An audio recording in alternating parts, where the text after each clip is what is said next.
Good morning, everyone, and welcome to this Civic Affairs Forum.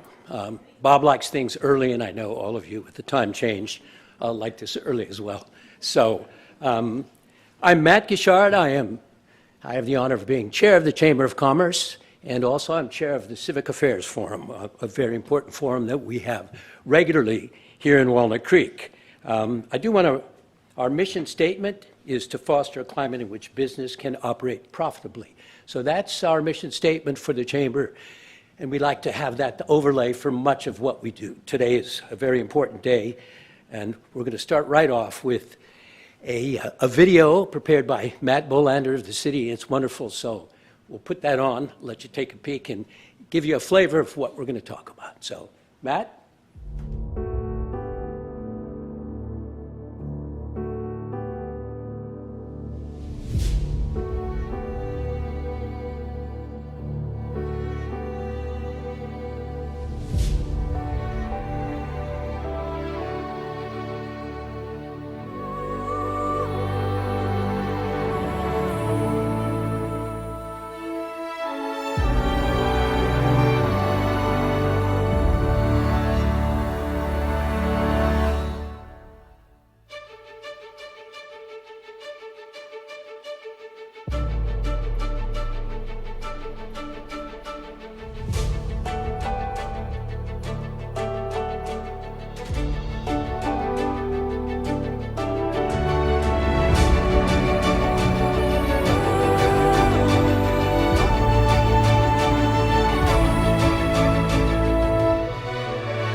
Sure. So what we're going to do is take a minute and have our panelists come up. In the meantime, I'll mention a couple of things that I think are important. You want to step up? The Walnut Creek Chamber of Commerce and Visitors Bureau is going to celebrate its 100-year anniversary this next year. And our leader, Bob, thought that, let's take a look back at history. So I thought, because we often think, what are we going to do at the Civic Affairs Forum? And I thought, wonderful history. I was born and raised here.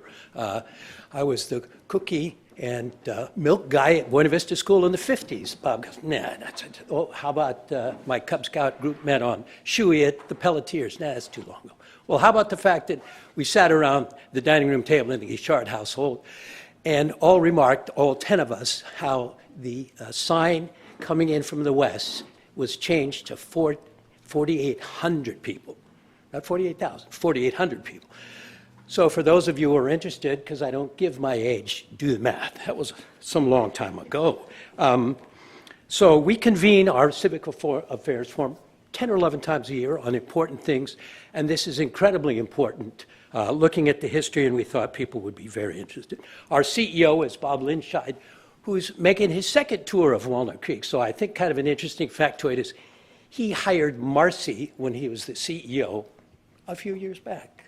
And here he is back again. We're so pleased to have Bob come and speak. And following the presentation, we're going to have some questions. We'll have a microphone for those of you who are kind of interested.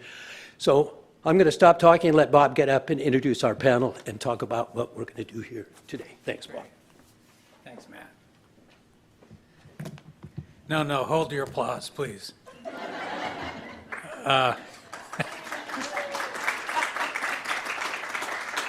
That's the only humor I know. So thanks, Matt, for not only being the chair of the board for the second time, but also chair of Civic Affairs Forum, a very important community conversation that we're going to have today, but it continues with this format. Particularly want to thank Naveed and Matt Bollinger for their extraordinary work to help transpose this facility into a meeting place for us today. I also want to thank Lynne, Pauline, and my team for pulling off an early morning session. I think no one planned a week after the women's conference. Who would think of doing such a thing? First week of daylight savings time. Thanks for the reminder, Angie. So, as we approach the 100th anniversary of the Chamber, October of 2026, today's forum offers a unique opportunity for us to connect our rich history with an ambitious vision for Walnut Creek's future. By bringing our past mayors and past board chairs together and our engaged community represented by all of you, we create a powerful moment in time to reflect on pivotal decisions that transformed Walnut Creek from the small agricultural community to the vibrant city we know today. We also honor the leaders whose foresight and dedication shaped our community's character and prosperity, draw an aspiration on past achievements as we tackle challenges of tomorrow.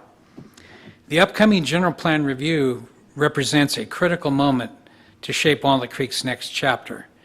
By understanding the values and principles that guided previous generations, we ensure that future development honors our community's identity while embracing new opportunities.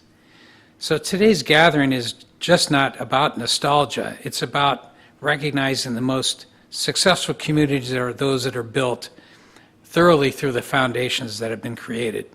As we celebrate our centennial, we have a chance to create a vision for Walnut Creek that reflects our heritage while boldly addressing the evolving needs of our residents, businesses, and visitors. So let's begin today with a conversation that bridges the past and future and ensures that the next 100 years of Walnut Creek's story will be as remarkable as the first. So, about 2 weeks ago, at the Civic Arts Building in Shadelands, we partnered with the City of Walnut Creek to present our future of Walnut Creek, which featured our Mayor Cindy Darling with incoming Board Chair Caitlin Sly, Police Chief Jamie Knox, Angela Ashley, who chairs the Shadelands Walnut Creek, and Walnut Creek Downtown Board Chair Brian Hirahara. The recording is available on YouTube. Just search under the city's YouTube account on Future of Walnut Creek. So let's begin, and I want to thank Matt again this morning. So in order for us to put on these types of events for free, we are blessed to have some significant sponsors that are listed on the slide. Each of them contribute mightily to our organization. Our board of diverse participatory board is listed here, and we greatly appreciate their participation today.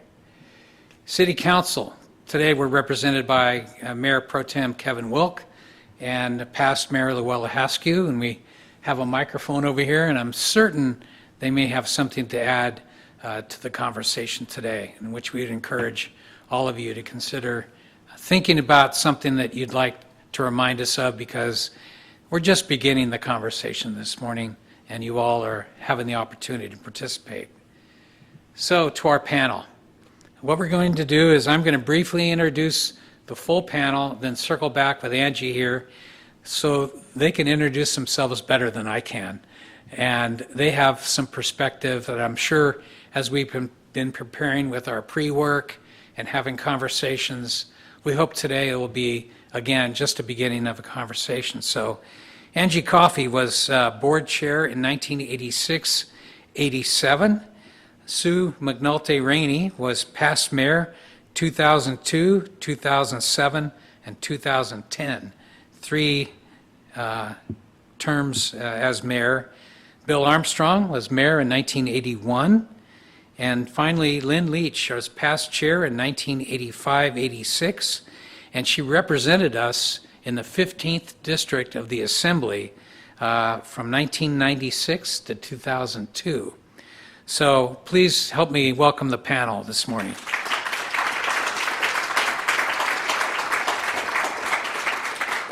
So Angie, fill us a little bit in on you and your history from a young girl that was born in New York City. Go for it. I've come a long way to California. Good morning, everyone. Thank you all for being here. I loved that slideshow. That was a walk down memory lane. I moved to Walnut Creek in 1972. Oh, he did tell me how to turn this on. I usually don't need a microphone. I'm so loud. I'm the oldest of 6. You had to be loud. So I remember Broadway Plaza before we had big department stores and we had Pennies. I remember Walnut Creek Meat Market.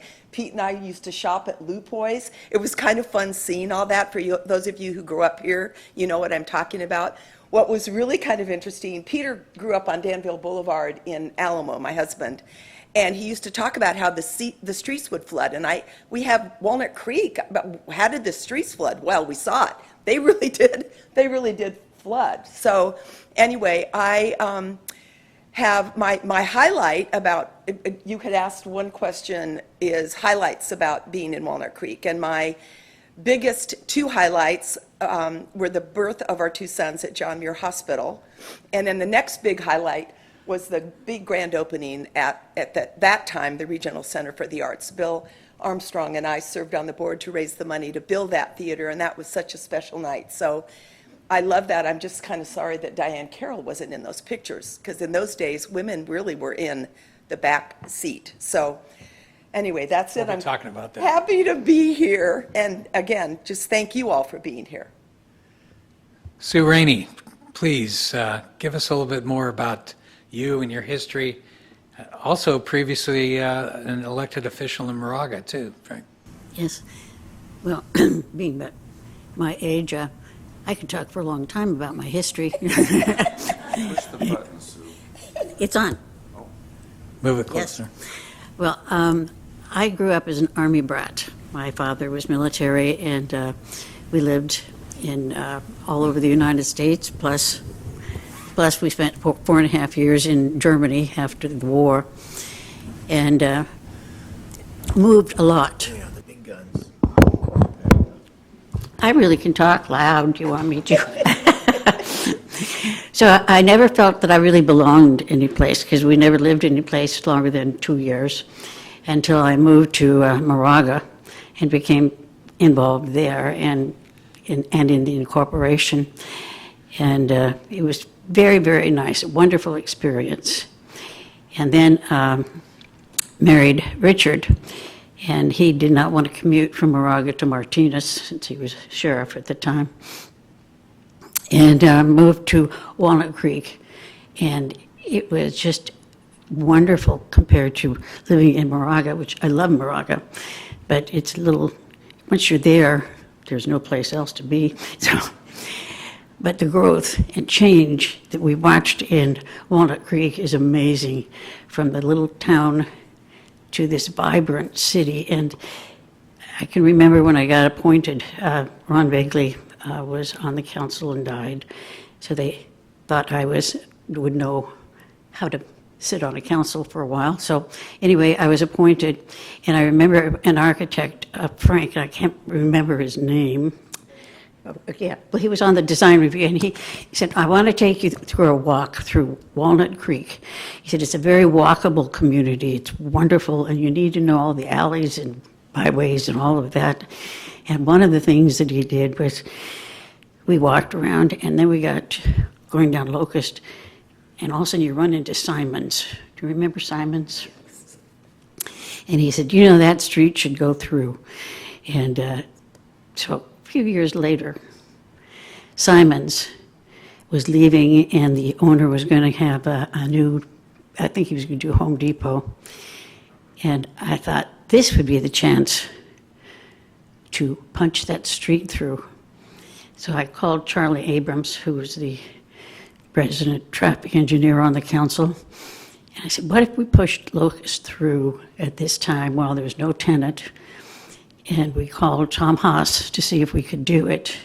And he said, oh, yes, you can require that. And so we talked to the owner, and he didn't want to do it. He just wanted another big box in there. And we said, yeah, but, and Ed would know, you, all of a sudden, instead of one big box, he's got to divide it in half, and he'd have all these leasable front space. And so it made sense. And we were able to punch that street through, and in honoring the history of that site, it was the old school, so they called it Plaza Escuela. So it was really exciting, and I think one of the things that Walnut Creek has always done very well is pre-planning so that the developers know what they can do. But anyway, that was the beginning of Plaza Escuela. Cool. Thanks, Sue. Bill Armstrong, mayor in 1981. Vast history here, Bill, please. And I remember some of it. I'd like to begin by telling you a short anecdote of present time.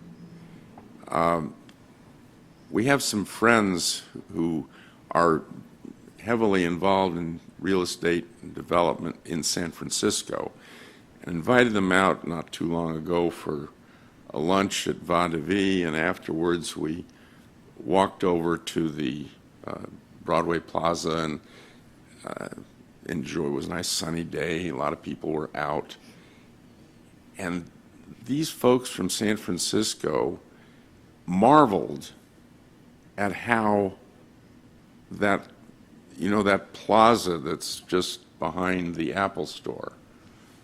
And people were out sitting in the tables and walking around and enjoying, and they sat down and enjoyed it and said, this is like San Francisco used to be. And now, with the new mayor in San Francisco, I think many of them are trying to reacquaint San Francisco with some of the things that they see in Walnut Creek today. It's an enjoyable, walkable place where people enjoy their living. And so we can look back with the idea of what were the elements that got us here? And there are all sorts of individual battles. in the history, and I'll touch on those in a second. But I think the overall aspect was you have various constituencies. You have the people, the developers who want to develop their property, the business people who want a good business environment. And then we had the homeowners who have the typical suburban approach of, you know, we don't want the high-rise buildings, we want to keep things the way they are. And all of these different constituencies, it wasn't like we had meetings that everybody came and duked it out verbally. It was more messy.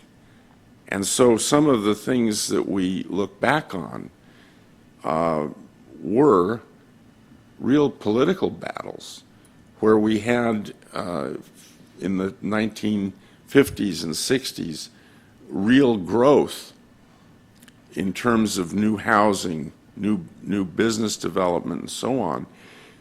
But I came to Walnut Creek in 1970 and, you know, bought a home, had a young family and all that. And then I find myself immersed in this big battle because Lou Scott and Pacific Homes had proposed a 600-unit development on Shell Ridge. And there was a group in the city at the time that thought this was a great deal. They could use the revenue, you know, advancing the community on a path of growth.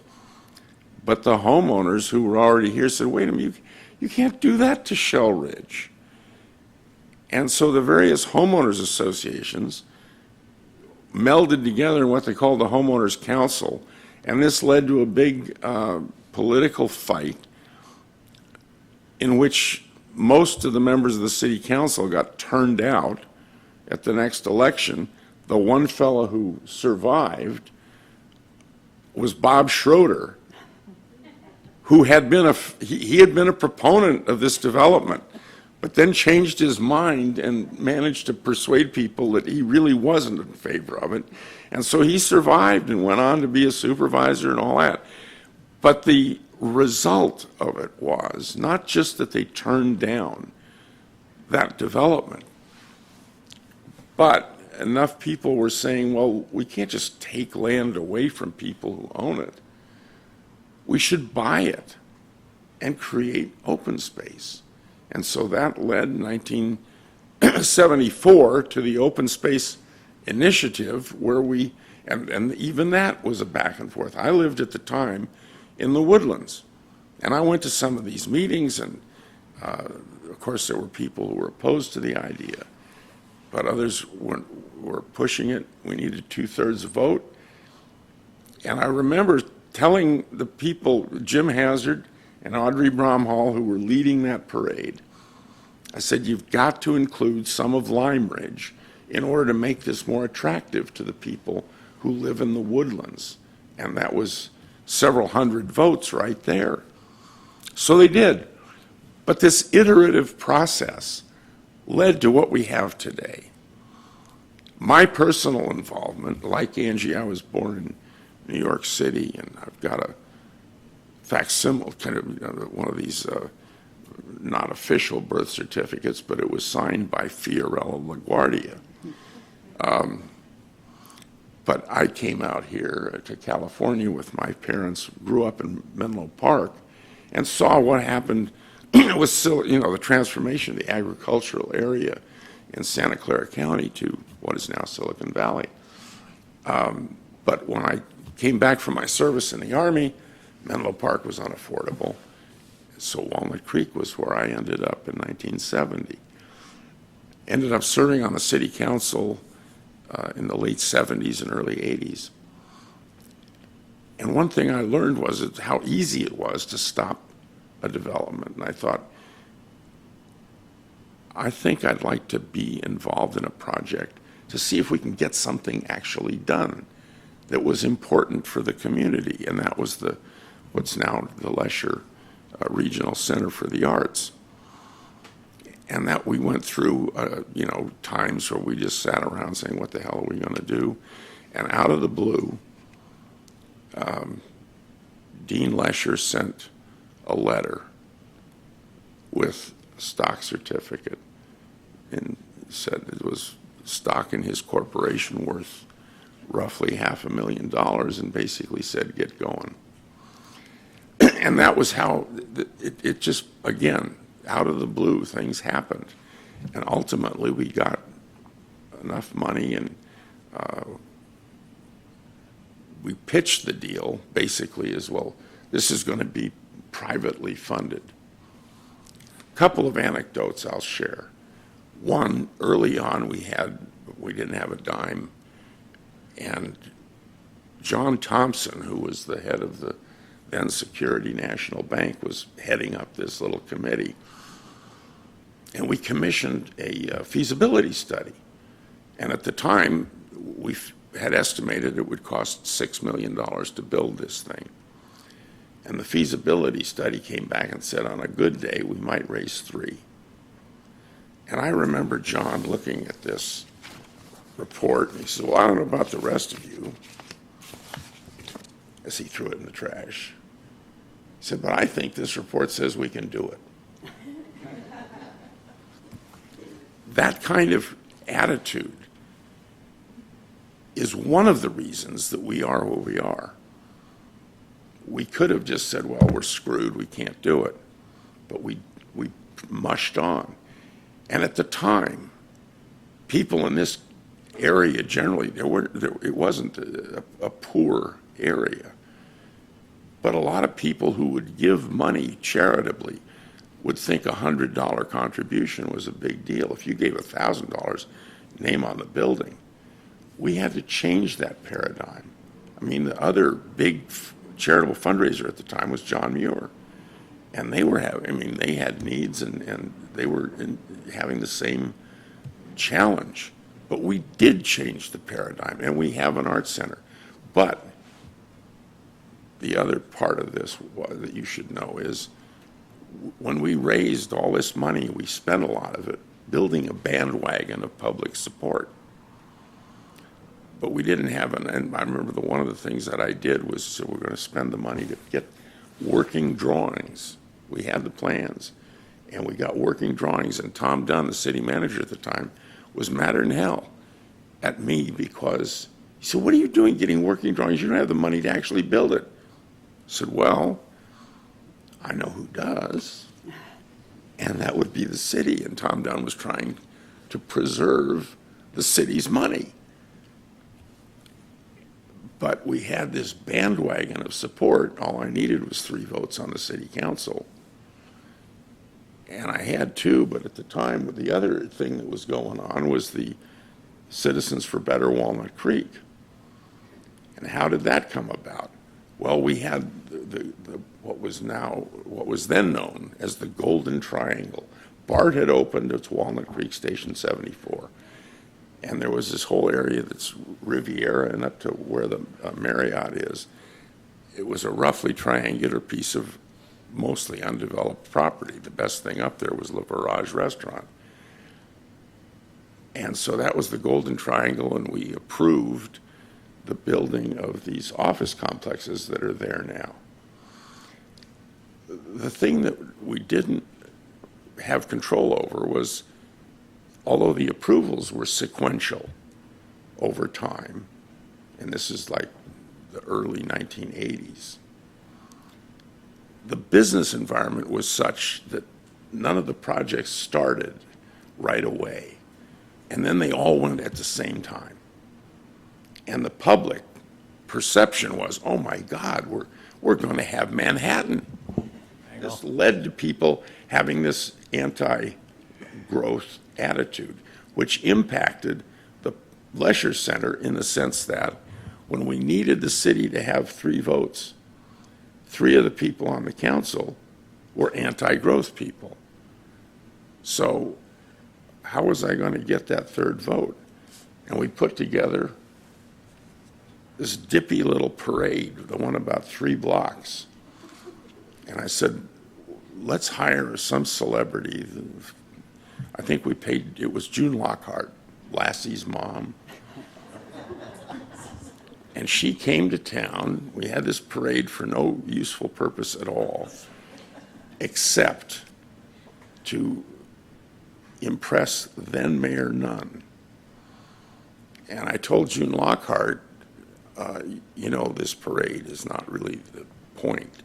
I said, you get together with Mayor Evelyn Munn, and you tell her what a great idea an arts center is. And so it was. And so we got the third vote. And I won't go into how Sonny McPeak got the 250, no, it was 500,000 from the developer, Peter Bedford.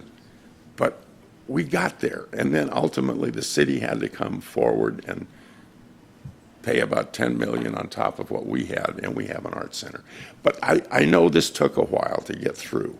But the point of it is, my sense is that we grow when we have a few individuals who will press forward with good ideas, and others will chime in and maybe modify the idea, and that way we come to where we are. And that's, I think, what we need to look forward to is going forward is how we merge all of these diverse ideas for the next great project. So All right. I know I took longer than you wanted, but That's okay. I'm amused by those stories. Lynne Leach, please provide not only your perspective, information on your business, and then your tour of duty representing us in the Assembly.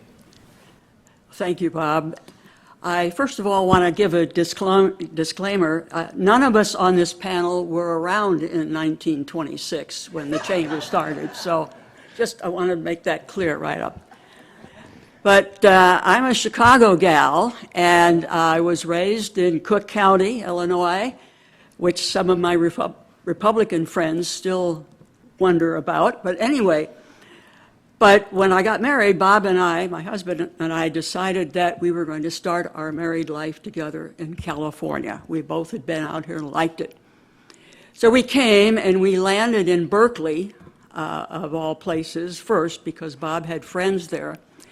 But after we both got jobs, outside sales jobs, we began looking around where we would want to buy a home and actually settle. And over a 3-year period, we kept coming back to Walnut Creek. And we liked it, and it was a quiet town, but it was a beautiful town, and it had a lot of nice people in it. We found that. We liked the church and everything, and we thought, what a great place to have a family, to educate our family, and ultimately to work our businesses and so forth. And so we bought our first home in Walnut Creek in 1967. And I was doing work at that time for Western Temporary Services. I was their Bay Area sales director. And they were looking at opening up an office in Walnut Creek. And they sent me out there to do the groundwork and to call on companies and to establish the name and to actually, at that time, educate people on what temporary help was, because it was still a relatively new industry. And so I got to know a lot of people, just calling on them and introducing the company. And more I decided, I like this town. I like these people. And I like the fact that they are looking forward, too. They're enjoying what they have, but they know they can grow and do things. And so we came out here, and I became not only somebody else's employee, but ultimately, in the late 1970s, I started my own sales and communications training business.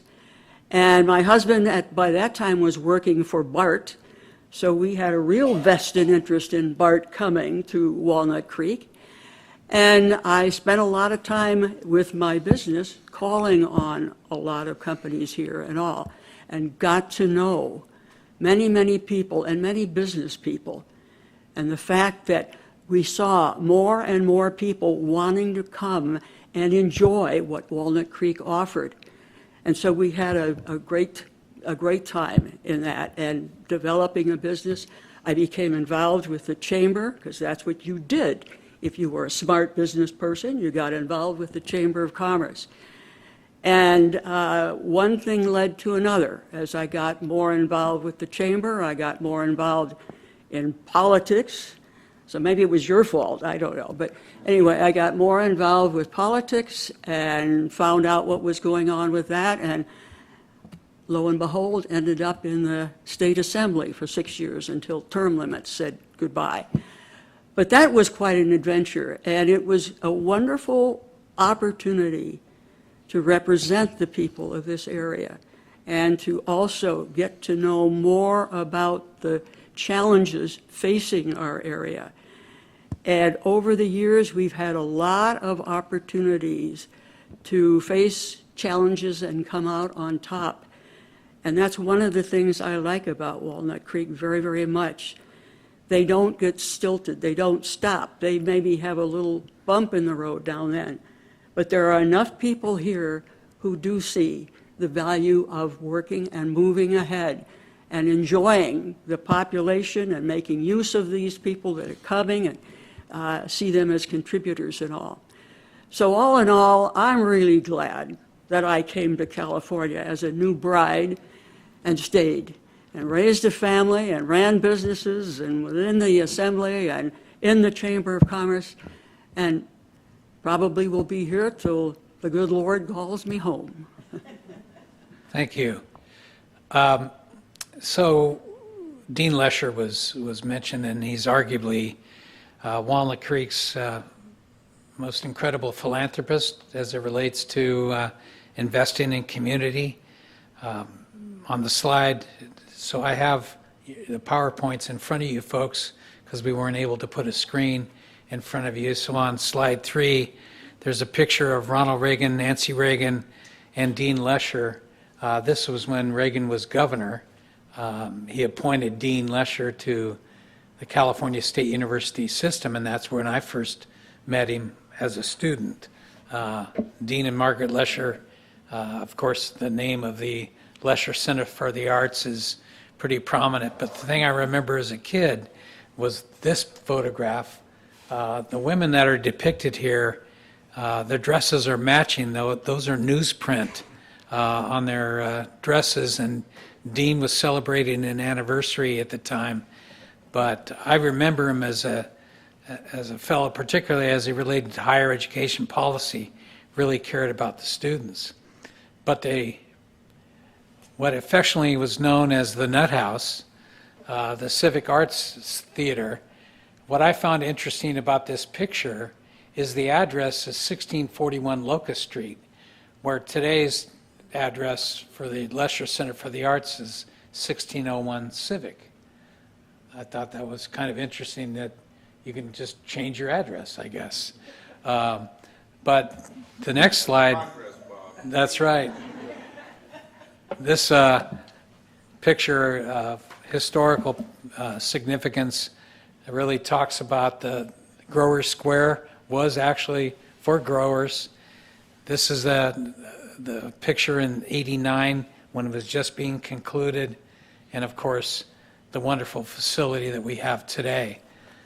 Let's talk about 1990 for a minute. The opening of the Lesher Center for the Arts. That young man is Bill Armstrong. I'm there with Bob Hope and Gail Murray. Were you still on the council in 1990, or was this part of your role as community organizer for the Lesher? I had left the council in '81, I think it was, and that's when we had a private, because of Prop 13, which had reduced mightily the revenue opportunities for municipal corporations like Walnut Creek. We had to have a private component. So I was the head of the group that was raising the private money, and Angie was on the board along with a lot of other people too. And Dean was our main contributor, and his wife Margaret was on our board as well. But the genesis of the idea, there were a lot of people who enjoyed the arts, and what really was a Walnut warehouse, they converted to a 300 or so seat theater, and the idea was to replace that with a built to order, honest to God, performing arts facility. So that's what we were about. And when this opened, we had spent a lot of energy persuading the community really about, because there were a lot of people who didn't, pay much attention to these things. But so we had a lot of activities that were designed to raise awareness and build public support, which I think we did a pretty good job. One of the components of that was bringing headliner type names like Bob Hope to that facility. And this is 1990, and we opened that facility. We charged $1,000 a seat for the opening night performance and sold, I think, about 400 tickets, which was at the time. I mean, today it would be a big deal too, but at the time it was amazing. But that was reflecting the public support, and Dean was very much behind it. And I'll share one anecdote to show what kind of a gentleman he was. We had a little meeting with some of the board members and Dean, and one of our board members said, "Dean, you could just write a check and get this done. We wouldn't have all this work to do." And Dean said, "Yes, I could, but I won't, because if I do that, the public will just see this as a Dean Lesher toy. And if you continue to do this and get public support, it will be a publicly funded facility." So he would support it, but he wouldn't be the only one. And he was absolutely right. The public did that. And although, his name's on the building, that wasn't his idea. He was adamantly opposed to it. I was part of a 3-person conversation with Dean, Margaret, and me. And Margaret wanted to know what the price would be for having a name on the building.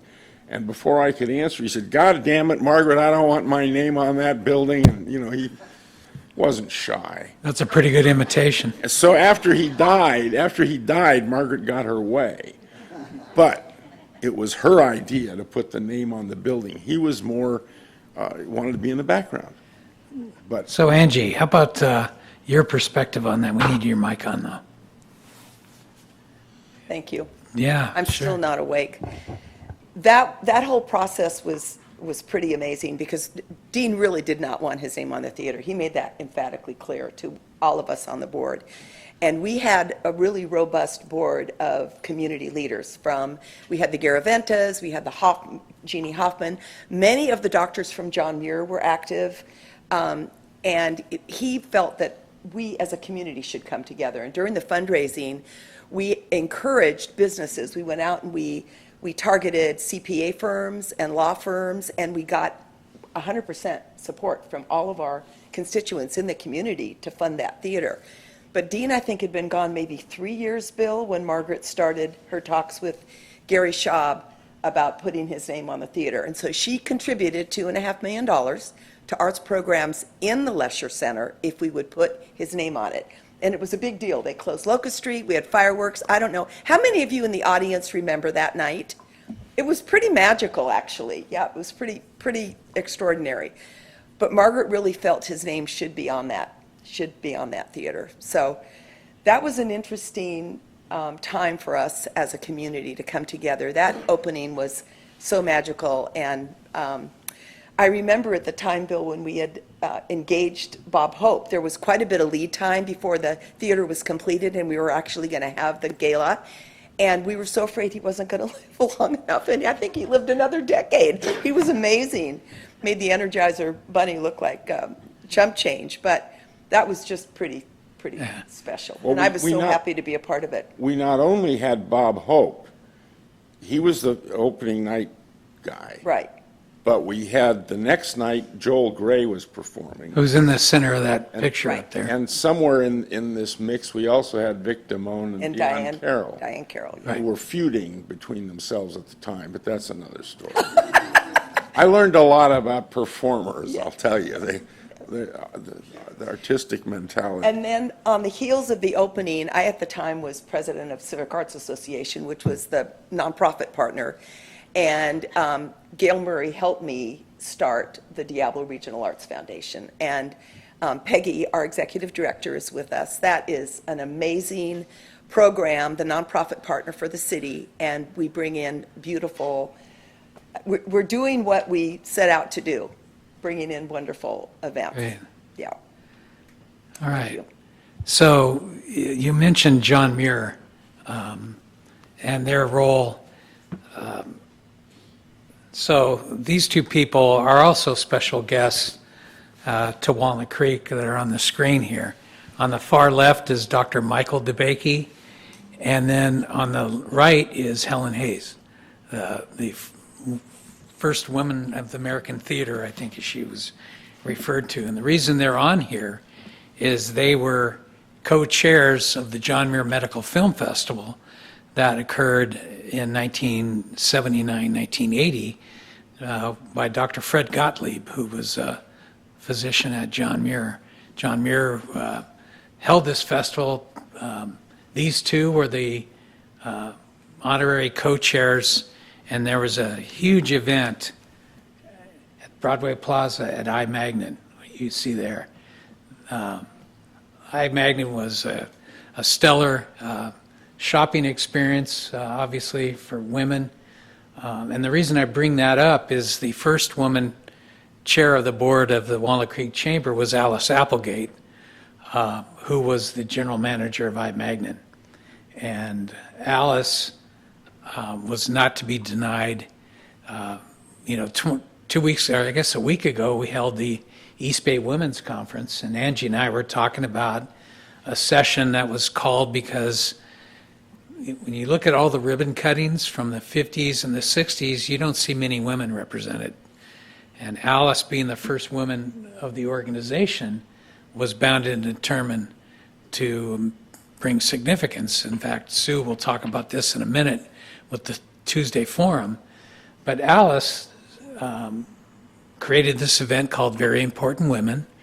I was the CEO at the time, and I was not invited to the event to basically demonstrate that men don't always include women in their deals.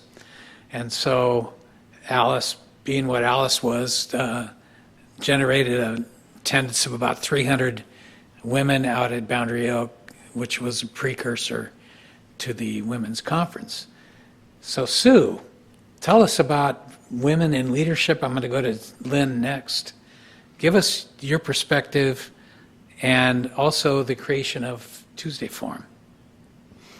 Okay, I want to take one digression because we're Please. going back in history. I don't know how many of you know that in the mid-60s, Taubman, who was a very large developer of shopping centers, was looking to do Sun Valley Mall out at the Shadelands. And the city council of Walnut Creek had the good sense to say no. If you could imagine turning down a huge shopping center, an income producer like Sun Valley Mall, they said, our downtown is with Main Street. It's not out there at Oak Grove. So they turned down Sun Valley Mall to protect downtown Walnut Creek. And if you look at the city of Concord, they don't have a downtown because Sun Valley Mall takes all the people. We have a beautiful downtown, so that city council had brilliant vision to save the downtown. So getting back to women, I was first elected. Actually, I was asked to serve on the Moraga Community Association. They called and asked, and I said, "Yeah, that would be interesting." And then they called me a couple of months later and said, "Well, you lost." And I said, I lost what? She said, it was an election. You were supposed to run. They did. So I learned. So I became membership chair and walked the precincts all over and got elected to the Moraga Community Association in 1972. And then Moraga incorporated in 74. And I was elected to that first council. So when my turn came to be mayor, it was, well, what are you going to be called? Mayoress, mayorette, you know. And I tried Your Highness, but you know that didn't fly. But I said, you know, the title of the job is mayor, and that's what it is. But there were not women. I mean, I ran for chair of the mayor's conference, and there had only been one other woman, Louise Gersh from Antioch, that had chaired the conference. And the gentleman that was the mayor of Pleasant Hill said, because I started some really good programs at that anyway, but this one guy came and said, I voted for you because you were cute. I didn't know you were smart. It was a good time in one regard to be a woman, because it was time. People were saying, so if you were working at it, you got a lot more opportunities, because, oh, well, okay, it's time that we let a woman do it. Let a woman do it. And so there were 5 or 6 of us that were mayors, and I was the youngest. At one time, I was young, really. And it was true. Peg Kovar was pregnant, and so somebody said, well, one of the mayors is pregnant, and I was the youngest one, and so they kept saying, well, Sue's pregnant. And I'm like, no. But we all stayed very close. Women have a tendency to do that. We are team players, and it was very, very interesting. But you get, it was hard. You weren't always taken seriously. But for the most part, as I was coming up, it was time. And so it was good. Yeah. Tuesday Forum. Oh, Tuesday Forum. Well, Tuesday Forum, that the women could not be in Rotary. And so another lady and I worked together at Grubb & Ellis, and I did commercial real estate. And so we got together a bunch of women, professional women, and started a lunch group. It was our response. And the group is now 42 years old and still meets and is, but mostly we were a support group for each other. We became very close friends. And it kept growing, and finally we set a membership limit, because we wanted to be able to meet in restaurants. And Yeah. I don't know what to tell you. It's been a really good experience. We would have discussions. We had one discussion that was really fun, where it said, is it harder to work for a woman or a man? And the conclusion was it was harder to work for women, which was interesting. Here was a women's group meeting and talking. But anyway, Good. it was a nice bond. Thank you. So, Lynne Leach, you were the second chair that happened to be a woman following Alice, and you ascended to the Assembly. Give us a little bit of your history on leadership, not only the creation of Leadership Walnut Creek, which became Leadership Contra Costa, but also your ascension to the Assembly. Tell us about that path. Well, leadership is one of the subjects I enjoy speaking about very much. The official leadership program through the Chamber is something I found of a great interest when I joined the board of the chamber in the early 80s. And I came on then with my own company and became a board member. And I attended a California chamber conference. And there, a representative from Stockton told us about this great program, leadership program, they had adopted for their city. And they had gotten it from Atlanta, and Atlanta had sent it to Denver, and so forth. And I thought the whole concept of that was to take the individuals from your community, business and professional people, and introduce them to many of the topics were the key issues at the time, whether it was education or law and justice or transportation, you name it. And to prepare those people so that they would be better informed about what was going on in their communities, and also maybe led to run for offices like the city council or school boards or beyond. And I thought, what a great idea. And I think Walnut Creek would be a great place to have a program like that. So I came back and I talked to Jack Welch, who was a predecessor of Bob's as the exec. He said, it's a great idea, Lynn. Why don't you do that when you're president of the chamber? Well, that was the first word I had that I was going to be president. But anyway, and I thought, all right. So we introduced the idea to the board. They liked it. And what we did is not buy a program off the shelf, but we said we're going to develop a leadership program for Walnut Creek and our area.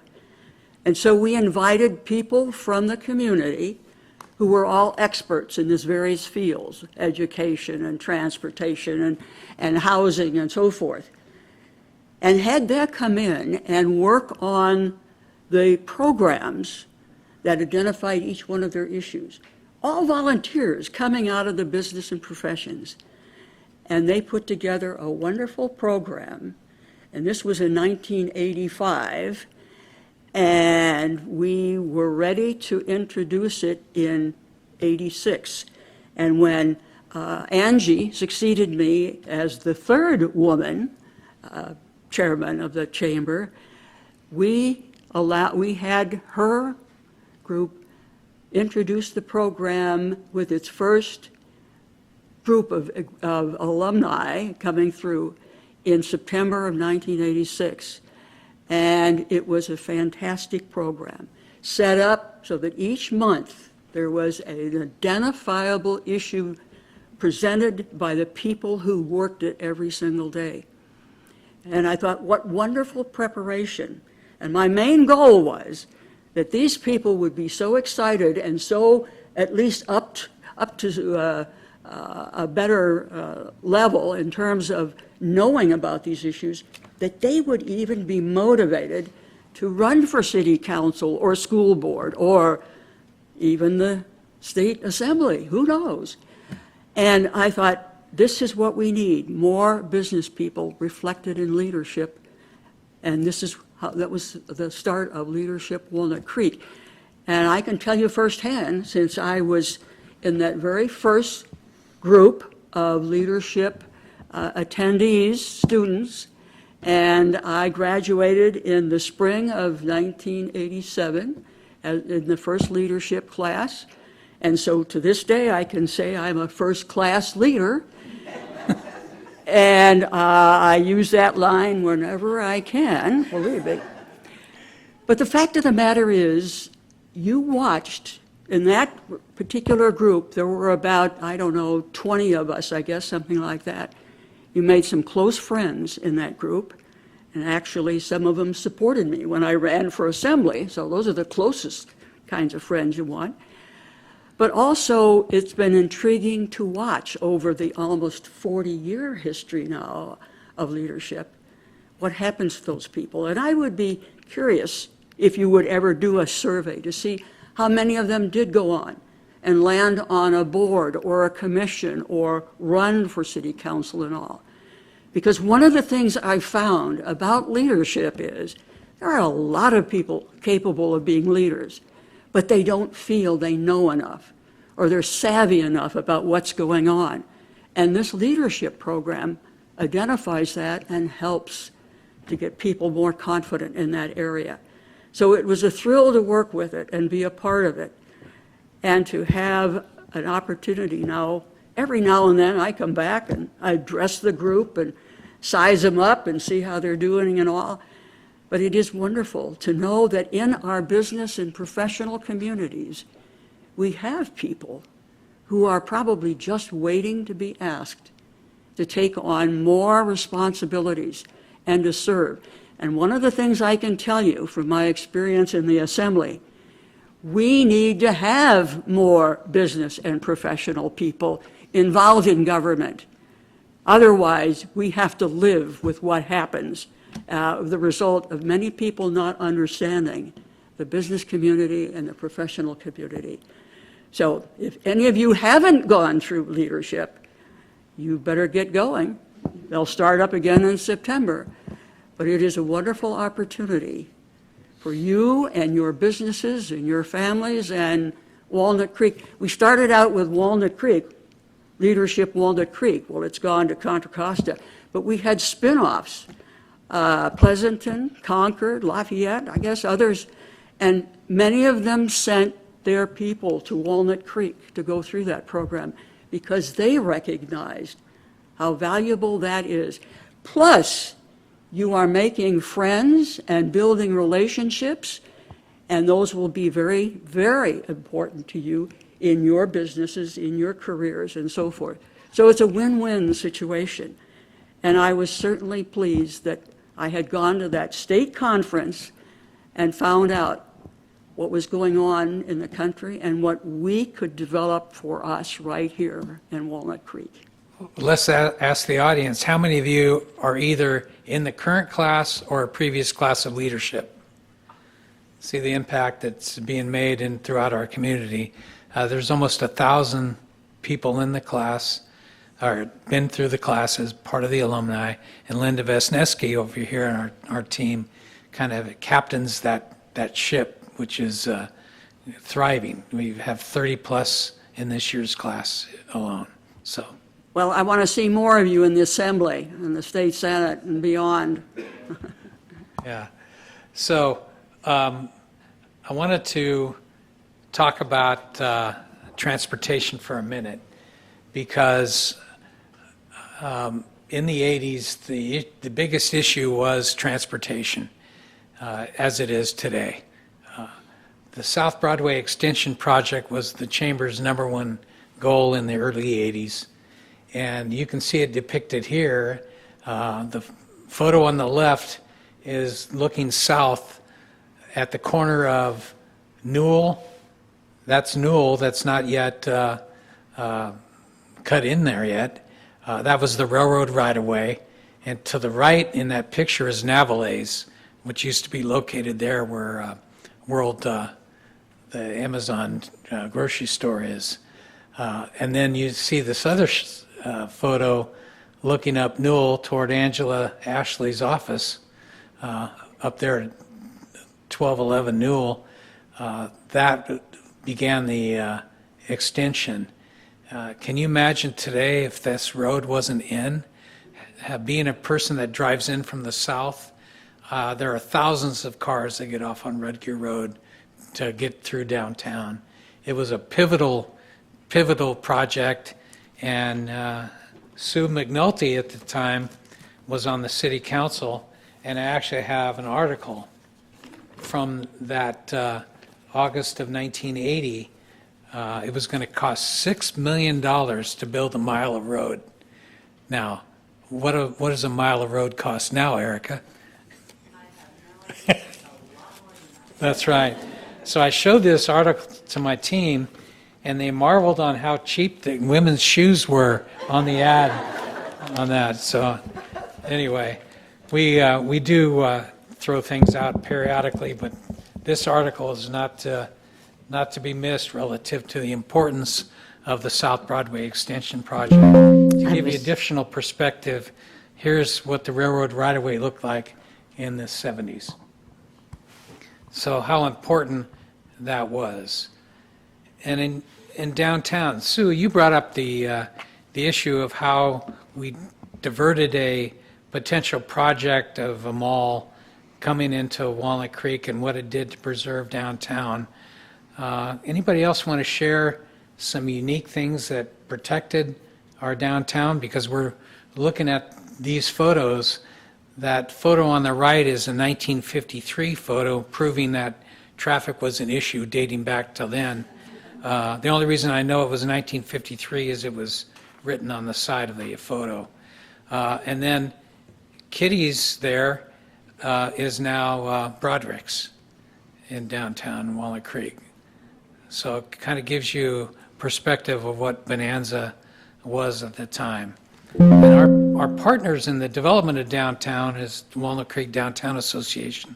The reason I'm calling out Brian and Kathy in this photo is they've been significant partners for us in a coalition building for support for business in the downtown. Angie, talk to us a little bit about your history with the banks, but also the significance of how you've seen downtown develop over time and the importance of the role it plays in Walnut Creek. This was always such a robust community, but it was still trying to find its way. It didn't know how robust it would be. I just want to circle back to the South Broadway extension. Yeah.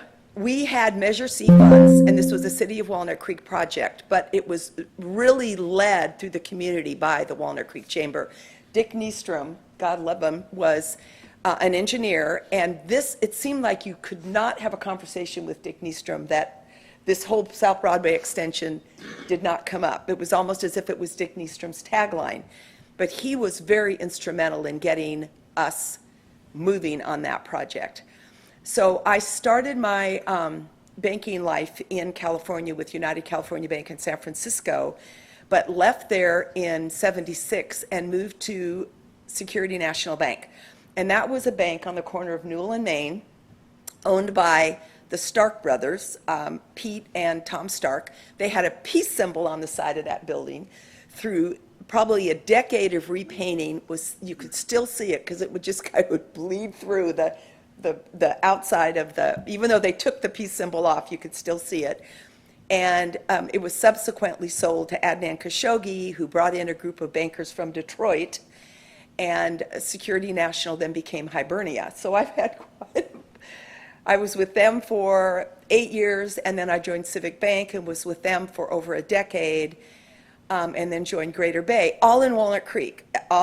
As Walnut Creek grew, Greater Bay wanted to form an office here, so we opened an office at Treat and 680, and then joined First Republic. That was my last bank before I retired almost 11 years ago. It's hard to believe it's been that long. But the banking community did this, and now it has done this, and everyone has experienced that. So it was quite an interesting time, and going through, we cut so many ribbons in the early 80s when we were going through a boom of, I don't think it's ever been repeated. And sometimes we would cut a ribbon in a calendar year twice, because a business would go in, they'd get 6 months of free rent, and then they tank, and then another business would come in that same spot. So and Merle Hall and I he was mayor when I was city council president, we were cutting so many ribbons. But it's been a very, very interesting time for our city, and we've thrived, and it's really a wonderful place to be. Cool. Great. Sue, do you have anything to add to Angie's comments?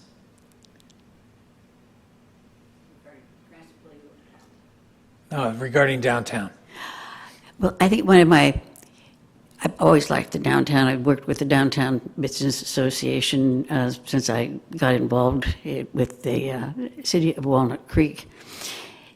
And one of my favorite things, when I was on the city council, I was on the County Connection Board, and Ron Bagley had started the free bus in Walnut Creek, which was this ugly purple bus. You couldn't miss it, but it was really ugly. So I was on County Connection, and I said, can we get a better looking bus, It's a free bus. And so we had a meeting, the traffic engineer, I think Gary Skrell was working with me on it, and we had a meeting at City Hall, and the traffic engineer came in and he had these drawings of these really amazing buses. And I said, where did you get all those? And he said, I went to cutebus.com, you know. Okay. But at any rate, Rick Ramasier, who was the general manager for County Connection, went to a national convention and came back. How many of you remember the trolley? Yes. Ah, you don't remember? Oh my goodness. We were so excited about that, and people wanted to borrow our bus. They had a golf tournament down at Blackhawk, and they rented our bus from us. And then I went off the council, and somebody else went on County Connection who was energy-minded. And they couldn't put a battery on the bus, and so they killed it. My very most favorite thing was that trolley running around, and people loved it, and they would ride it, and that was a thing. So that's my transportation story. I'm heartbroken. But the downtown has been, I think people have pride in the downtown. It stays clean, it stays neat, it's, and safety, it's pretty good. Cool. But it's a wonderful place of walking around and visiting and sitting, and the sidewalk dining has been wonderful, because you can sit out there and people walk by, and anyway, I'm a fan of Walnut Creek. So what we want to do now is provide an opportunity for the audience to reflect or give input or ask questions. This mic is available if you want to come forward and say a few words. Come on, you're all on mute. I'll start. All right, Kevin. Thank you all for being this is great. Thank you so much.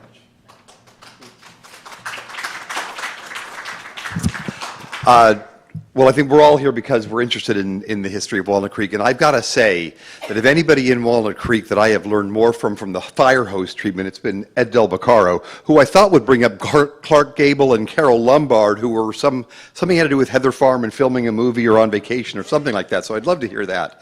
But I'll just give my own quick recollections, because I did go to high school in Walnut Creek, Delvi High School, for those of you who remember then when there was a high school in Walnut Creek with, in addition to Los Lomas and before Northgate. And I used to ride my bike down into Walnut Creek off Release Station Road, because we were living in Lafayette. And I'd ride to Simon's, the Army-Navy surplus store, go to Gemco, but a dollar for the membership card for lifetime was still more than I could afford as a 16-year-old. But when I got my license, I remember, of course, the cruising down the Main, and people would come around from 50 miles away to go cruising, and there I was in my parents' Volvo, which was quite the spectacle.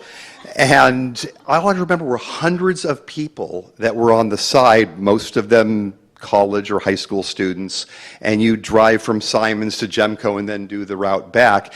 And when I went away to college and came back, I'd seen that the city council, whoever those people were, had stopped cruising on the Main, and they'd prevented people from even driving down there. And I said, who are these people? Who would ever want to be on a city council? Little did I know. But anyway, I just wanted to give those recollections. So thank you for the vision and the leadership that you have had to make Walnut Creek this amazing city that we live in.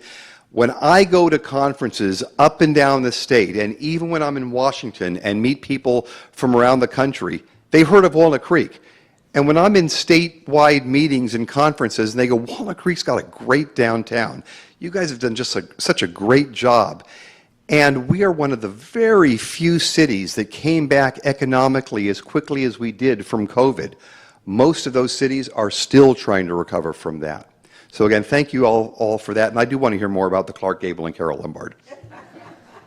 Kevin, just so you know about the cruise, I was on the council. And the businesses didn't like the crews because, they had left trash and other things. And the council pushed and pushed. And I remember this because it came up all the time. We said, we want to end the crews. And the police and the city attorney, they say, no, you can't, they've got rights. And then one weekend, there was a stabbing. And the then police chief thought this was terrible. The cruise was over. The city council had nothing to do with it because we were told we didn't have the power. And so, you say, okay, the city attorney says we can't. But all of a sudden the police chief said, what they basically did was they put a bunch of one-way, detour kind of signs so that people did the circuit and then they ended up on Mount Diablo headed out of town and they couldn't get back. So it was over. But the point was, this shows, the city council wasn't always the center of power. This was the police did this when they were ready. Good perspective. So anybody else want to speak? Ed? Sure. I have to bring this down quite a bit. Okay. Cindy Thompson, I'm a business owner in Walnut Creek. And I had two questions. Sue, I'm really interested in what you said about the survey that was taken about who's harder to work for, a woman or a man. I'd like to know why the answer was a woman. They found they weren't, they're more nitpicky than the men were. And we were all surprised. But that was, we had once a year we would bring in their secretary or assistant or whatever it was, and this was a group that had the discussion. So their boss was right there when they were saying women are harder to work for, and I thought, well, you're not going to have a job for very long. Well, but nitpicky can also mean they had higher expectations, which is a compliment. So, yeah, that's how I would take it. Thank you. Well, yeah. And then I just had a question for the group in general. I loved hearing what you all said, but my first question was, what are some of the challenges that existed then that still exist today? And Bob mentioned traffic. I don't know if you would all also say that, but are there any others that were similar or different? When I was mayor, trying to think which time, but we were having quite a problem with the bars. We were having, the downtown was very, very active late at night, and our police were actually in danger. The crowds would gather around, and if a policeman showed up, they'd surround them trying to pick fights and this kind of thing. And we had to frequently call on the sheriff's department to come and assist. And so Krogan's was really bad at that time. And went there the other night. That was interesting. I think we raised the mean age by about 20 years when we was being there. But That's now the Irish pub, right? Yes. I just ate there last week, too. Yeah. I heard stories about Krogan's. But the bar scene was really bad, and so we really clamped down on it along with the police. And every once in a while it crops up still, but I don't know. But it was really bad, and I made the mistake of a reporter. You always have to be careful what you say. I said, "We are not a Wild West cowboy town," and my husband, was a sheriff, and cowboys were his friends, and I should not have used that. I meant, not a Wild West shoot 'em up town. I should not have used the word cowboy. Got in trouble over that, and you never know when you're going to get in trouble. So, Lynne, did you you. want to speak to that? Yes, I did, Bob. I remember when I was chairman of the chamber board, that was the time when we were having the great difficulties over the height limits, and the division was palpable in the city. I mean, there were people on both sides of the issue who had been longtime friends, and all of a sudden they had strong disagreements about whether or not we change the height limits and all. And one of the things we did on the chamber was that we held a debate, and we brought the two sides together. And somebody said to me, "You're not going to get such and such to come there." And we got the members, Ed Skoog, Evelyn Munn, and so forth, to come. And Skoog said to me, he said, "I only came because of you. You were going to facilitate it." But I thought, what we are experiencing today, supposedly in the age of communications, is a growing distancing and lack of interpersonal communications. And my experience in business and certainly in government and in the legislature was, if you're not sitting down and talking with people who disagree with you, you're not going to get anywhere. You've got to sit down and find some common ground. And I certainly want to advance that. I think that's one of the things that the leadership program can do. But we cannot rely on texting and phones and computers. The greatest thing to do is to sit down eyeball to eyeball with somebody and really talk about what your point of view is and how did you arrive at that and all.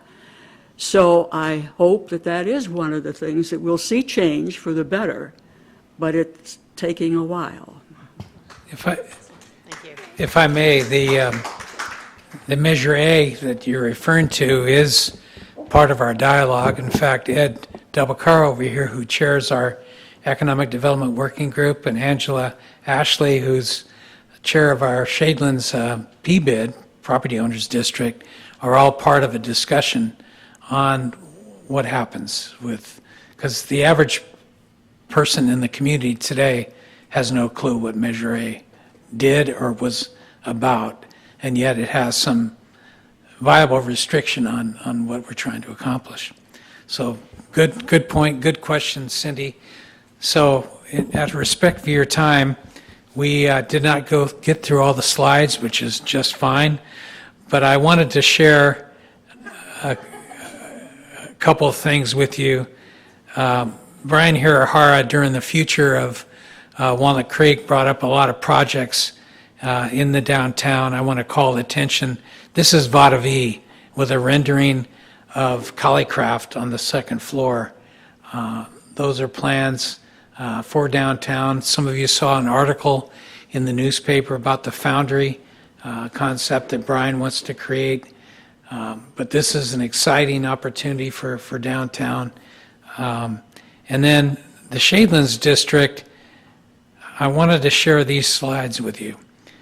This is the former Contra Costa Times publishing facility that has been repurposed into the Shadelands Sports Mall. That's Copa Soccer. You can see by the windows on both slots there that that is the same building, been repurposed. The sports mall, according to data received from them, receives 2 million visitors a year. And so the Shadelands District has become quite a vibrant enterprise, and I want to... What's that? Almost like a Sun Valley. No, there are actually tenants in this building.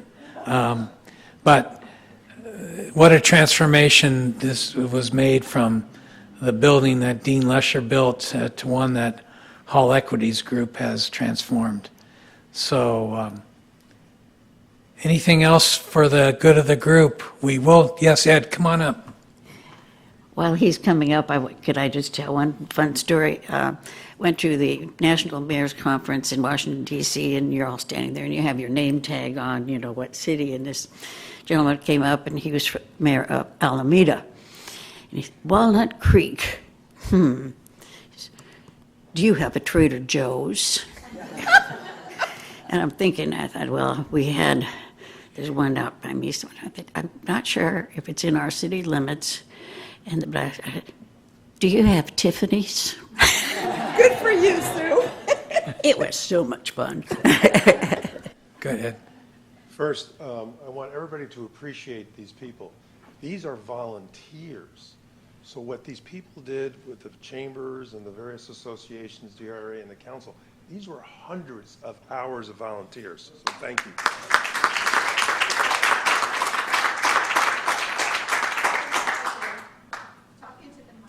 So a long time ago, my wife worked at Civic Bank for Angie. And then Sue, when I was manager of the Grubb and Ellis office, worked with me in Walnut Creek. But I want to talk about the history of this building and the library. So we've had several library locations. Number one, this one was built in 2010. And so a lot of you were on the capital campaign. We raised about $6 million to make this a 10,000 foot versus a 5,000. So the old library was a 5,000 foot. But the original library was where 1910 North Main is, across from Target. That was a Fuddruckers, remember before that. Before Fuddruckers, Carnegie gave money to the city of Walnut Creek in 1916, so the library was there across from Target for 50 years until it moved to here. Just wanted to give you that history. Thank you. And thank you for Great, Ed. So, 1 minute conclusion. We're going to start at the other end with Lynne. Just concluding remarks at about 1 minute, please.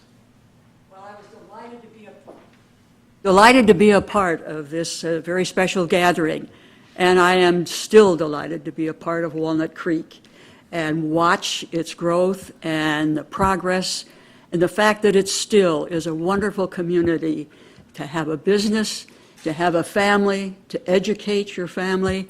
I just am very grateful. I found my way here from Cook County, Illinois, for many reasons.